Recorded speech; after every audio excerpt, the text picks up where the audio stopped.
বিসমিল্লাহি ওয়াসসালাতু ওয়াসসালামু আলা রাসূলিল্লাহ আম্মা বাদ।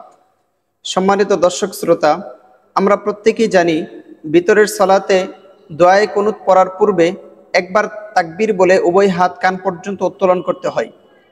কিন্তু আমরা প্রায় প্রত্যেকে এখানে একটি কমন ভুল করে থাকি। সেটি হলো তৃতীয় রাকাতে সূরা ফাতিহা এবং অন্য সূরা শেষ করার পর যখন আমরা উভয় হাত কান পর্যন্ত উত্তোলন করে তাকবীর বলি, এর পূর্বে আমরা উভয় হাতকে নিচের দিকে একবার ছেড়ে নিই, তারপর উপরে হাত উত্তোলন করে আমরা তাকবীর বলি। এই যে আমলটি, এই আমলটি নিতান্তই ভুল আমল। এর থেকে আমাদের সকলকে বিরত থাকা উচিত। কেননা তাকবীরের জন্য হাত উত্তোলন করার পূর্বে হাত নিচের দিকে ছাড়ার আমলটি কোনো হাদিস থেকে প্রমাণিত নয়, বরং হাদিস থেকে শুধুমাত্র হাত ওঠানোর কথা পাওয়া যায়, হাত নিচের দিকে ছাড়ার কথা কোনো হাদিসে পাওয়া যায় না। কাজেই আমাদের সকলের আমল হাদিস মোতাবেক হওয়া উচিত, হাদিসের বিপরীত আমাদের কারো আমল না হওয়া উচিত।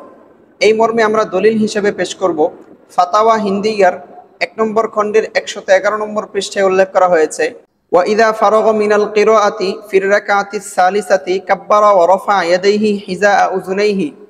যখন নামাজি ব্যক্তি সূরা ফাতিহা এবং অন্য সূরা থেকে ফারেগ হবে, তখন উভয় হাত কান পর্যন্ত উত্তোলন করে তাকবীর বলবে।